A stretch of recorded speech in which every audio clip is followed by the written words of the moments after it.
आप हैं विविध भारती के संग। जिज्ञासा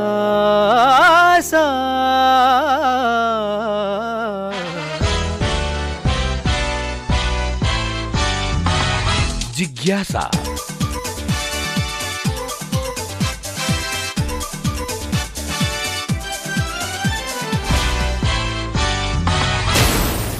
जिज्ञासा ज्ञान की रेडियो एक्टिव तरंग।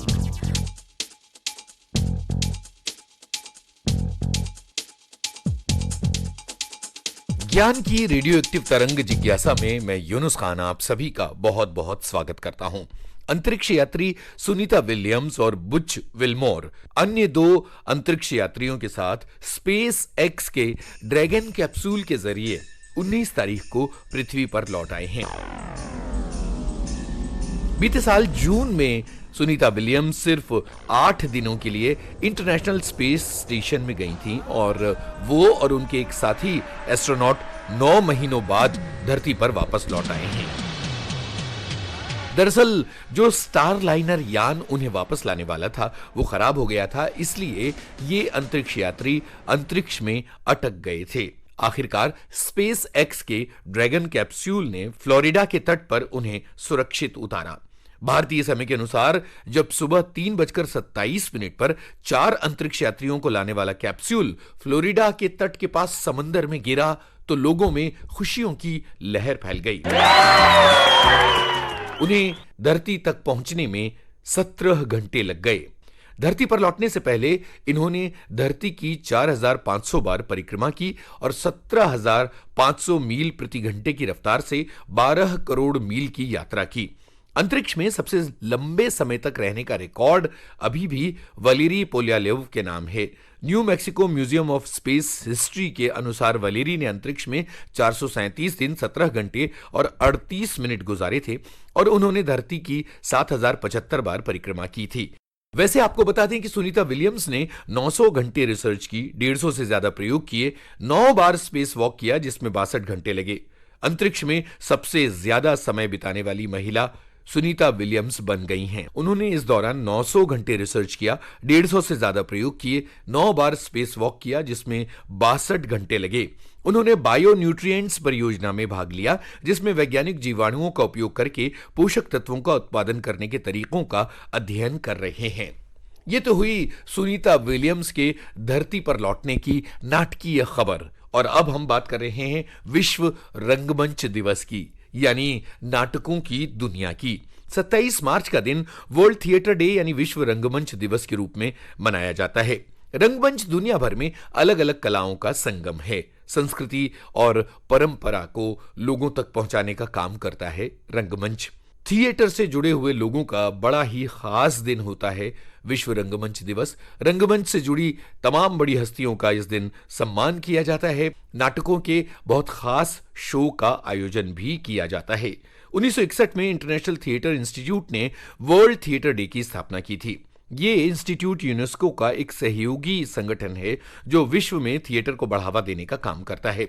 सन 1962 में मशहूर नाटककार जीन कोक्ट्यू ने विश्व रंगमंच दिवस के लिए पहला संदेश लिखा था। पहला नाटक एथेंस में एक्रोपोलिस में स्थित थिएटर ऑफ डायोनिसस में आयोजित किया गया था, जिसके बाद से ग्रीस में इसका ऐसा प्रभाव हुआ कि लोग इसमें बढ़ चढ़कर भाग लेने लगे। ये नाटक 5वीं शताब्दी के शुरुआती दौर का माना जाता है। थिएटर ऑफ डायोनिसस दुनिया का सबसे पुराना थिएटर है जिसे 6वीं शताब्दी ईसा पूर्व बनाया गया था। विश्व रंगमंच दिवस की इस बरस की थीम है रंगमंच और शांति की संस्कृति।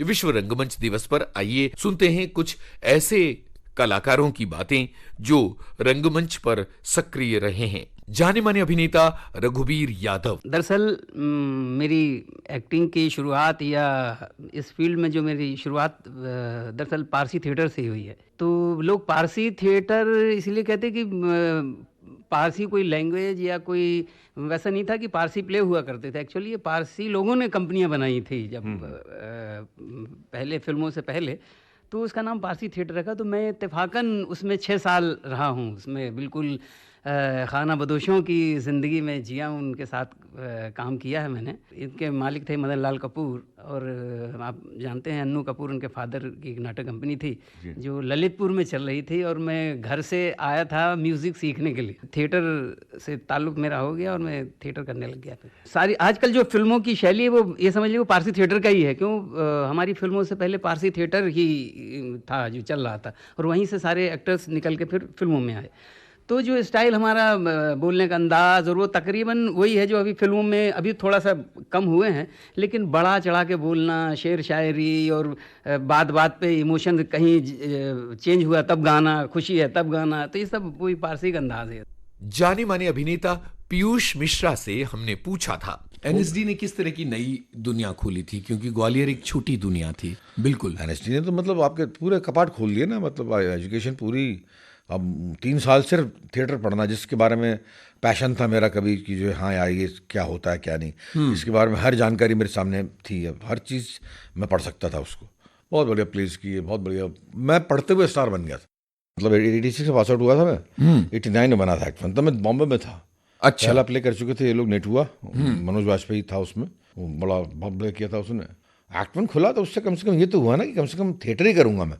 रंजीत साहब के साथ प्ले कर लिया, कोर्ट मार्शल कर लिया, कभी arson and the old age कर लिया, आंटी को दिखाना प्ले था वो कर लिया, कभी कुछ कर लिया, कभी कुछ कर लिया। लेकिन एनएसडी से मुझे मतलब मैं काफ़ी मैच्योर हो गया, लेकिन उस मैच्योरिटी को आजमाने का मौका मुझे एक्ट में मिला, तो वहाँ पर जो है पूरा झोंक दिया मैंने। मैं हर चीज़ कर दिया, वहाँ क्या लिरिक्स, क्या म्यूज़िक, और बड़े बड़े प्लेस किए। और गगन धमामा बाजियो हुआ, वो कब हुआ, कैसे हुआ? 94 में हुआ था ये प्ले, 94 में, 93 या 94 में हुआ था। तो भगत सिंह पर जो है हमने वो किया था। तो मेरा साथी था एन के शर्मा, वो डायरेक्ट करता था प्लेस। उसने कहा था कि यार तू लिख यार, ये ओरिजिनल प्ले लिख। तो भगत सिंह, मैंने कहा तो क्यों इस पर इसकी निगाह क्यों नहीं पड़ी किसी बंदे की। भगत सिंह का पूरा नाम भगत सिंह संधू नहीं जानते थे लोग बाग, तो मैं नहीं जानता था कि जो इनका नाम पूरा नाम संधू है। तो मैंने कहा इतना बड़ा आदमी और इतना कम उम्र में इतना जवान, हसीन, खूबसूरत, चेहरे की तो बहुत तारीफ थी, बहुत सुंदर था, बहुत पढ़ा लिखा, कविता करता था, गाना गाता था, इतना बढ़िया और साहसी, जबरदस्त दुस्साहसी, और जायंट ऑफ द इंटेलेक्चुअल। मतलब ऐसे इंटेलेक्ट बहुत कम देखे हैं। अरे बड़ी ज़बरदस्त किताबें पढ़ी। रिसर्च करना, वो एक्चुअली प्ले हो और फिल्म होती है बहुत ही रसपूर्ण। रिसर्च से कुछ फ़र्क नहीं पड़ता, आपको जो है अपने इमेजिनेशन के घोड़े खोलने पड़ते हैं। जब लिखना शुरू किया था तो एक महीने में हो गया था। एक्चुअली हमारा वो था भी नक्शा कि अगला प्ले कर लिया तो उसके 10 शो हो गए तो उसका मतलब बहुत हो गया, उसके बाद अगला प्ले करेंगे। अच्छा। नेक्स्ट प्ले हाल कर लिया करते थे। तो इसलिए जो इसके इस चक्कर में बहुत शो नहीं हो पाए। इसके मुश्किल से जो है आपके 5, 6, 7, 8, 9 मैक्सिमम 10 शो हुए होंगे। प्रकाश में नहीं आ पाया। बाद में जब छपा 2003 में, तो कहीं जाकर फिर जो है आपकी दुनिया के उसमें आए निगाह में। अब तो जो है हर साल जो है मतलब उनके 28 सितंबर को या 23 मार्च को कोई ना कोई कर ही देता है इसको। मतलब उनके शहीद दिवस पर, मृत्यु दिवस लोग पर, कर रहे हैं, नौजवान इस या प्ले जो को बार है बार उठाते हैं। उन प्ले है कहाँ, हिंदुस्तान में है कहाँ प्लेस। अभी बॉम्बे में लिखे जा रहे हैं बहुत सारे प्लेस जी। लेकिन वैसे हमारे टाइम में तो कहाँ थे प्लेस। कोई आप बाहर का प्ले लेके उसको अडेप्ट करो, तभी कहीं जाकर हुआ था। प्ले लिखना तो बहुत ही कठिन काम है ना, नॉवल से अधिक, नॉवल, कहानियाँ, कविता से अधिक कठिन काम है। ये हैं जानी मानी अभिनेत्री और निर्देशिका नादिरा जहीर बब्बर। मैं समझती हूँ कि मेरी शख्सियत का एक एक कतरा अलकाजी साहब की देन है, और अगर वो मेरे उस्ताद ना होते तो शायद आज मेरी जो भी थोड़ी बहुत एक समुंदर में एक बूंद के बराबर भी अगर मेरी कोई औकात है तो ये उनकी मेहरबानी की वजह से है। मेरा जो पहला नाटक था वो अमाल अल्लाना, जो अलकाजी साहब की बेटी थी और वो रेपेट्री में थी, वो एक नाटक कर रही थी और उसमें एक बारमेड की ज़रूरत थी। तो एक 2-3 मिनट का रोल था मेरा जिसमें मुझे खड़े होके सोल्जर्स को सब शराब पिलानी थी और एक गाना गाना था। बहुत उसकी तारीफ़ हुई और मुझे यह हैरानी हुई कि मैंने इसमें कुछ नहीं किया। और तारीफ़ किस बात की हुई, दूसरे दिन अखबार में आया कि नादरा स्टील्स द सीन। सब तक मैं तो पास कर चुकी थी एनएसडी और बाहर जाके वापस भी आ चुकी थी। तो एनएसडी के कुछ स्टूडेंट्स उस साल के जो फाइनल ईयर के थे वो लोग सब मेरे घर आए कि आप हमारे लिए एक प्ले कीजिए। तो उनके लिए मैंने जस्मा ओढ़न डायरेक्ट किया था और फिर उसके बाद मैंने किया गालिब एकेडमी के कहने से यहूदी की लड़की, जो बहुत बहुत कामयाब हुए। ये दोनों प्लेस मेरे 5-10 साथी जो लगातार दिल्ली में भी मेरे साथ थे, वो सब हमारे और राज जी के साथ सब यहाँ आ गए थे जी। और वो सब भी पीछे पड़े थे कि अपना कुछ बनाते हैं, करते हैं। तो उन सब की भी ख्वाहिश थी कि चलो एक प्लेटफॉर्म सबको मिलेगा। और हम लोगों ने बस 1-2 चीज़ें सोची थी कि हम हमेशा ऐसा रंगमंच करेंगे जो हमें खुशी दे। तो कम से कम जब भी हम करें, कोई भी नाटक करें, तो कोई उसमें बात ऐसी हो जो आप लेके जाएं अपने घर, आपके दिल को छुए। पहला नाटक था मैक्सिम गोर्की का लिखा हुआ नाटक है, बहुत मशहूर, दी लोअर डेप्थ्स। उसका हमने किया था। उसका नाम था हिंदी में तलछट। वो और दिल्ली का किया हुआ एक नाटक यहूदी की लड़की, उसको फिर से करके इन दोनों नाटकों को मिला के एकजुट की यहाँ पे ओपनिंग हुई थी। मैं कहना चाहूँगी आप सब से कि रंगमंच की तरफ देखिए। रंगमंच दुनिया की सबसे बड़ी कला है, क्योंकि इसमें सब कलाओं का निचोड़ है, चाहे वो साहित्य हो, चाहे वो पेंटिंग्स हो, क्राफ्ट हो, टेक्निक हो, शब्द हो, साहित्य हो, अभिनय हो। तो सब कलाओं का अगर आपको एक साथ लुत्फ लेना है तो वो रंगमंच है। तो उसकी तरफ आइए। वैसे भी जो हमारी अपनी जो जीवित कलाएं हैं उनका आदर करना, और अपने बच्चों को भी ये सिखाना कि जीवित कलाओं का आदर करें, उनकी तरफ वापस लौटें और उनसे प्यार करें। और अब आपको सुनवाते हैं हबीब तनवीर के सुप्रसिद्ध नाटक चरणदास चोर का एक अंश। आज आपने मुझे बचा लिया। अरे मैं क्या बचाऊंगा बेटा, बचाने वाले ऊपर वाला भगवान है। बेटा हैं? तुम्हारा नाम क्या है? चरणदास। अब काम क्या करते हो? मत पूछो गुरुदेव, मुझे शर्म आती है। हाँ, काम बताने में शर्म आती है? क्या मैं नहीं जानता हूँ तेरे को हवलदार ने दौड़ाते दौड़ाते लाया है? उसको तो आप देख ही डाले गुरुदेव। चरणदास, तुम चोरी करना छोड़ दो बेटा। वाह गुरुदेव, चोरी करना छोड़ दूंगा तो फिर खाऊंगा क्या? वाह, सब सारी दुनिया के आदमी चोरी करके खा रहे हैं। अरे मेहनत करो, मजदूरी करो, और काहे के लिए मूड को नीचे कर लिया रे? जवाब दे। अरे बेटा, 1000 परन गुरु करा नहीं करस तो एक चीज तो छोड़ दो। आप एक चीज कहते हैं गुरुदेव, मैं 4 चीज छोड़ दूंगा। 4 चीज? आओ। कौन कौन सा चीज बेटा? पहला प्रण है गुरुदेव, आज से मैं सोने की थाली में खाऊंगा ही नहीं। ये पहली प्रण है? हाँ गुरुदेव। और दूसरा प्रण है, आज से मैं हाथी में बैठ के और जुलूस के साथ में शहर में घूमूंगा ही नहीं। अच्छा। हाँ, और तीसरा प्रण है, किसी भी देश की कोई भी सुंदर रानी हो गुरुदेव, अगर वो मुझसे कहेगी आज चरणदास मुझसे शादी कर ले, मैं नहीं करूंगा गुरुदेव। अच्छा अच्छा। और चौथा प्रण है, कोई भी देश की जनता कहेगी ना गुरुदेव, आओ चरणदास ये देश की गद्दी खाली है, इसमें बैठ जा और इस देश की राजा बन जा, मैं नहीं बनूंगा गुरुदेव। तू बचपन से सोने के थाली में खाते खाते परेशान हो गए बेटा। आज ये गुरु के पास प्रण कर दिया कि सोने के थाली में नहीं खाऊंगा। और हाथी में बैठे बैठे तो तुम परेशान हो गए हो जुलूस में जाते जाते। आज गुरु के पास प्रण कर दिया कि मैं हाथी में बैठ के जुलूस में नहीं जाऊंगा कहते हो। और तुम्हारी खूबसूरती को देख के देश की रानी मोहित हो गई है, इसलिए आज गुरु के पास प्रण कर दिए कि रानी के साथ शादी नहीं करूंगा।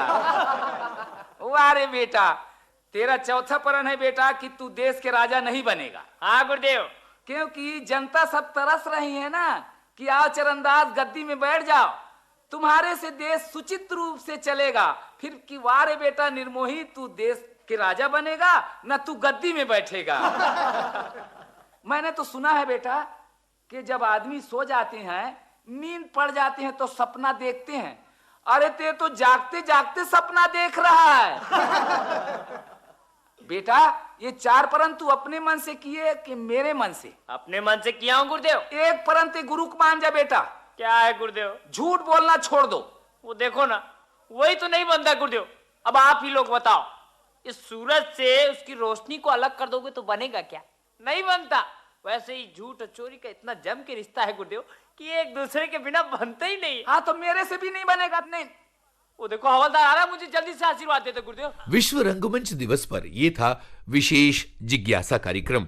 हमें उम्मीद है कि यह कार्यक्रम आपको पसंद आया होगा। अपनी राय और प्रतिक्रिया विविध भारती के फेसबुक पेज पर जिज्ञासा कार्यक्रम से जुड़ी पोस्ट पर कमेंट करके आप दे सकते हैं। इस कार्यक्रम के लिए शोध, आलेख, स्वर और संपादन यूनुस खान का। जिज्ञासा।